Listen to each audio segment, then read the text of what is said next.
ano yan, itim na yan. Itim ang skin yan. Ay naman ano, gusto ng mga tekwa. Itim ang skin yan kasi half silky siya. Half silky siya, half silky. Ano daw yun? Medicinal. Yeah, medicinal sa China. Pero hindi namin kinakain yung mga silky namin, pet namin sila. Hindi pa nakita mga black and white sila. Parang sila Joystick, hindi nila kinakain yung mga silang ganun, pinamimigay. Yeah. Wala ikot tayo. Tapos nandito yung turkey namin, kinain ng fox yung ano, yung nanay. Oh? Kaya nilipat kami dito sa kabila kasi yung fox na dumadaan dito. Siguro, ayun ko, nakita namin yung mga feather. Pero wala mga oso dito, beer. Oh. Wala naman. Ito yung isang turkey for video. Gusto namin din maging wild ba? Yung Gusto ng turkey mo? Ano pa ba? Sa kabila, yung mga turkey namin. Here's ang baboy natin si Rosie. Rosie! Rosie ka! Ilan taon na nga rito? 3 years. 3 years pa lang? 3 years kasi, galing ka na Ontario? Meron ka namin yung 3 bahay. years pa lang, dapat meron ka lang yung dito. Yes, yung dream namin yung hobby farm. Grabe, beer. Nag-retire na ako na nurse, nasa ko 10 years sa Ontario. Kaya pala. Nag-retire na ako. Kasi ka na kami dito. Sabihin ko, nasa Barrington. Wala yun ang kasi yung rito. Hospital mo. Yeah, yung baby eh. Yun yung mahirap pagka nag-grabe ba na kasi ba? Yeah, punta sa Kendall na lang yung punta. Direct sa kayo sa Kendall. Gamot. Pag ito yung baby ay lalagyan ko. Traffic kami yung accident na ano. Nag-break. Rosie, come here! Come! Rosie! She's pregnant, she's doing to it. Come, Rosie, come! Yung ano, si Pancake, nagkakaulang namin niya sa ano. Ano na sa December. I have something for you. Come on. Here, come on.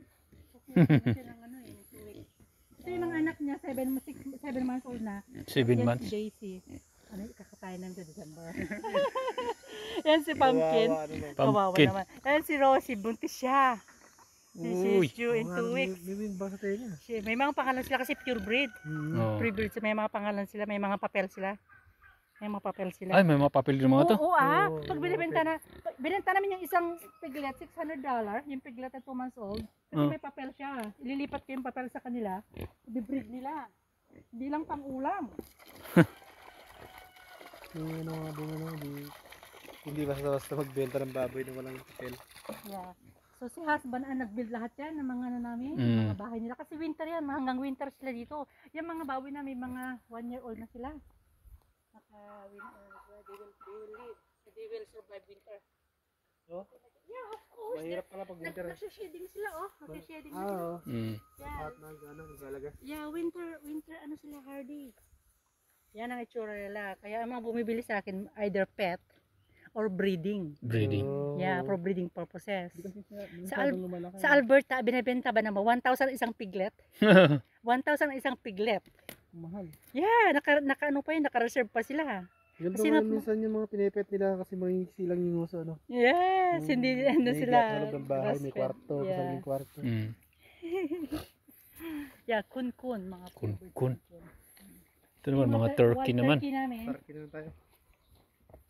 Tapos pag mga 2 months siguro pwede sila mabutcher. 6 months sila pwede mabutcher. Tapos si mama, meron siyang chicks. Hello, ang kami. Si husband nag-build lahat to. May baboy pa to, no? Ha? Yeah. Si Rosie saka si Bowser yan, black, ibang ano sila, kulay. Ginger yun, black naman and white yan. Isa lang ang born namin, si Bowser. Bowser! Bowser!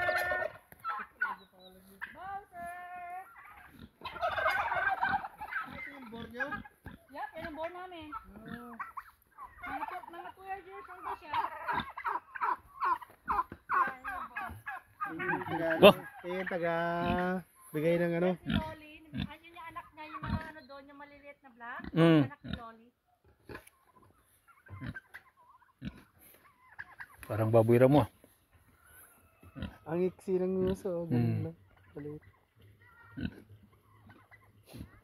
Ano anak niya?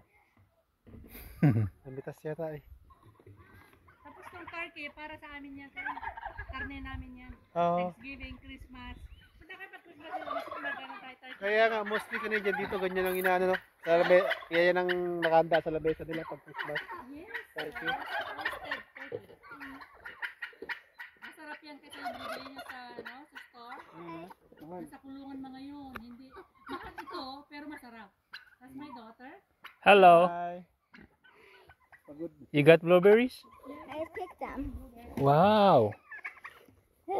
Buti naman kahit anytime, The breath. nakaka-team kami ng ganito, anytime gusto namin kasi yung mga kaibigan kami nagkatrabaho sa Eden Valley. Yeah? Binibigyan nila ng training plan. Oh, that's good. What's your name? Charlotte. Charlotte? Oh, there's nobody who found pronounced it right.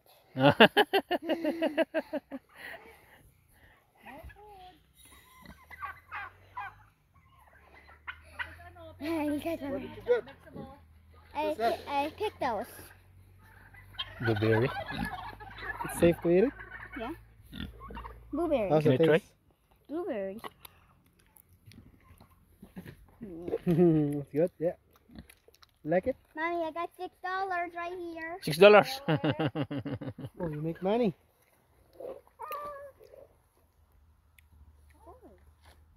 Mama, meron siyang chicks. She sit on for 28 days. Don't know, rain or Hindi, shine. hindi ba Oh, sila, And 20. then she hatch her eggs. di ba mahirap mag-alaga ng ito, sensitive? Very sensitive sila. Kaya yung, kaya sensitive sila. Kasi pag nasa kulungan sila lagi. Ano Kailangan na- silang maarawan eh. Kasi wild sila eh. Oh. Nasa bukid sila. Kaya Oh. sila sa field namin. Wala naman namatay. Yung fox nga lang, nakuha niya isa o dalawa. Yun. Tapos mama is sitting on the leg till dalawa niya. Paano siya nakapasok yung fox dito eh? May net naman. I think they're walking and then they scare them and they fly out. Sa bahay tumalon, no? Ay, no, yun pala yung mga anak ko, maliliit. Maliliit nga. Sensitive yung mga yan. Mahirap alagaan yung mga yan. Yeah. They're very, kaya sila nasa kasi I want them to Kasi yung iba, kinukulong muna sa gabi, tapos sa umaga, lalabas para maarawan. Blueberries. The sun is a vitamin C for them, vitamin D.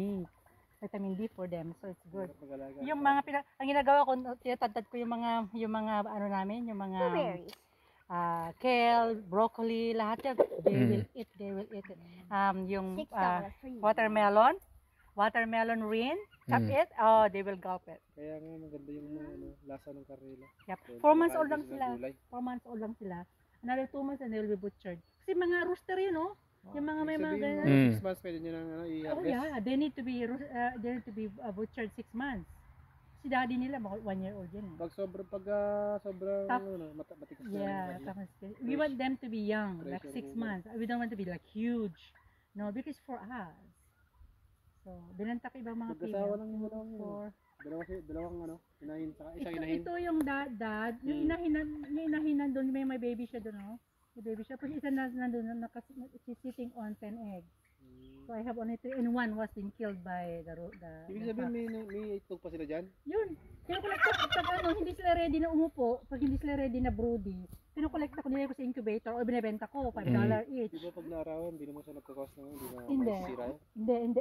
I will pick up right away and put in incubator, Incubator. inside, hindi sa fridge, so inside lang, mga cooler. And then if good, their viability is good for 10 days. 10 days. And then, kapag walang bumili, hindi ko sa incubator, kung meron akong 3 incubator, and then I will hatch it, I will sell it for $15 each, yung chicks. And then, pag nakita ko sa mama na ready na siya, and then I will put back the egg under her. Kasi hindi siya gumagalaw yan ng isang araw, dalawang araw. That means she's ready to be a mom. So, binabalik ko yung 10 na egg, and then she sit on it, and she hatch it by herself. Yung chicken mo, di nag-harvest ka ng itlog, nagbibenta rin ka? Oo, araw-araw. Kinakain namin araw-araw. Kaya meron akong dalaga na anak dyan. Ang diet niya everyday is Ano masarap na luto sa itlog? very orange Bowl. ang kulog Laga? niya. Orange, ha? Laga, masarap na luto ng itlog. Ano? May omelette, everything. Dark ang kulay ng itlog na nasa yung free ranging, yung mga they will look for bugs like that. Dark orange yung egg yolk niya. Oh. Hindi siya light pale, na Oo. hindi siya yung pale yellow. Yan, year around yan. Year around ang egg namin. Year around, they lay. Not the turkey, only seasonal sa turkey. I start spring to fall, they will lay. winter time, they will be like 6 months, they will not lay eggs. That's why we butcher them and we just keep our breeding. Yung mga breeding na mama lang sa kalidad, iiwan lang namin isang rooster lang. Oh, Yeah. Tapos yan, lahat na yan, puro blueberries na yan. blueberries. Yeah, I will tell you before you get that. At kala ko, nandito kayo para mag-pick eh. Sabi ni Ronald, oh, they will come to pick. So, galing naman sa akin. Pahinga muna. Yeah, sige, okay lang. Yeah, yung mga, hindi masyadong ano yan, pero ipakita ko yung mga bush talaga. Mga blueberry lahat yan. Blueberry. Blueberry lahat yan. Ah, ito mga to. Blueberry lahat yan. Bababa lang palang. Wild blueberry ito, hindi siya yung high bush na yung mga, yung may Ano to, tinanim nyo din? ano, binili namin ganito. We just clean it. Good. Ah, wild. Ibig sabihin, tumubo lang siya. Yeah, binili namin siya ganyan, wild blueberry. Ito ko kayo kung gusto yung mag-pick. Kaya mahal ang benta namin, $6 yung per pint, yung maliit lang. Mm. Kasi it takes us how many hours? Maliliit din kasi. Yeah, maliliit ka talaga. Tapos no, blueberries yung lahat yan. Kaya nga ito. Lahat to blueberries lahat yun. Mm. Kung gusto nyo na, kailangan namin ng worker. But you can pick for yourself too. You can pick for yourself. Look at it. Titikman lang namin. Kasi naman, yan oh, mga ganyan sila lahat oh. Hindi pa nga siya full blast eh. Yan. Doon sa Blueberry. nililiguan natin na Lake Mildred, di ba minute no? Oh, meron din. Yan, lahat to. Kaya, Sarap. may mga payong kami. Kami lang naman nagda-harvest. Tapos ang dami naming customer. Mm. Ang nabenta namin last year, maybe a few years ago, mga 2,000 to 3,000. Oh, ayos na. Yeah, tapos just enough to pay that. Ang property tax namin 4,000 a year. Ang tax lang ng lupa namin. Here. A year. A year. Lupa lang yun, lupa lang yun. Wala pang bahay doon. Yeah, yun yun. Sasakyan. Yeah. Iba na yung bahay namin. Yung ano lang, itong I want the big one. yan, rin good. mo. Pagpik kayo. Okay, masarap ng tikman. Mm. Kailangan ko ng Kailan water. ka ba mabubusog yan eh? Sina Ligaya, pumunta sa Ate Ligaya dito, nagpipik, nag-upic siya. Tapos si Ate Evelyn, from Yarmat. Mm. All the way there is wild blueberries. Mama needs some $26. Ang tawag dito wild blueberries, kaya bibihira. Walang nabebenta na kanya kasi ayaw nila na mag-click. Mm. Kaya kami, mahanghaba yung listahan namin ng mga pre-orders namin. Mm. Kasi kami, mga Pilipino, nagpipik. Wala naman kayo pumunta dyan. Husband ko lang na Canadian na nagpipik. What? Kung gusto niya. Of course, your daddy is a Canadian. I don't understand. What? And you Elizabeth, yeah. You are Iguruta. Yes, she's a Garuta. What? Why they didn't teach you in Tagalog? Yeah, a little bit. You need to learn Tagalog as well. Oh no, kumusta? Oh, good. Kumusta? Truck driver si husband. May nito yung mga Pilipino sa Secret, Mm. sa Wellington. Sarap ngayon yung sarap na pumasok yung ganang trabaho. Yan, truck driver. Kaya nga. Kasi malakas din ang laki din ng ligaya. Walang nagsibaw sa husband. Ako naman sa bahay. Ayos lang yun yung wala ka na halos oras kung nakauwi sa bahay nyo. Si husband, umuwi siya after 2 to 3 days. Kasi siya nakakonsultan siya. Minsan, nung pag-high ng lobster, sometimes 5 days yung wala kasi nagpunta siya sa Maine, USA, punta siya sa Cape Breton, punta siya sa New Brunswick, pabalik-balik sa minsan tutulog sa truck niya. Kaya pag umuwi niya na, tapos itulong pa rin sa bahay. Itulong pa rin. Tapos yung mga building all that. All the blueberries until end of August ang matatapos. End of August, tapos na siya nandoon ang blueberries. Malawak ang lupa. Acres naman eh. Iba yung hectare sa acres eh. Ito naman Mas maluwag yung mas malaki ang acre. ito ano ko tong ano, yan ko pinapalaki yung mga meetings ko, yung chicken tractor ko nililipat ko everyday, nililipat ko yung ano niya. Kapag fertilize na rin yung pupo yung dito namin. Kasi magkano ito? Mga half million? Oh no, binili namin ito before COVID, 340,000. Sa benta namin yung bayan namin sa Ontario na 600,000. Yung bayan namin doon Sa Ontario. Yeah. Kasi yung Ontario sa Midland. Lahat rin ako doon, Morgan Bay. Yan. Sa Nobelton. Mahal ang bahay doon sa Ontario. Dito, bago yung COVID, nagmamahalan na. Kaya ito yung kami na nag-improve. Pero dati, ano pa dito, madamo pa din. Dati. Oo, kami lahat yan. Kayo na Oo, nagtanong, yung punta na, oh. binayaran namin yung nag-cut ng grass namin, kinat namin lahat yan. Tanim na to yung tanim O yan, na to. okay na yan, tapos na yan. Kami lang yung na-maintain. Maintain. Maraming trabaho eh. Cut the Mm. grass 2 to 3 times a week. Pag Pilipino talaga, masipag. Yan, si husband, masipag si husband. Mom, I need a driver's license. Do you need a driver's license? Oh. Gusto niyo, kunin yung ano? Equal mo muna mo eh.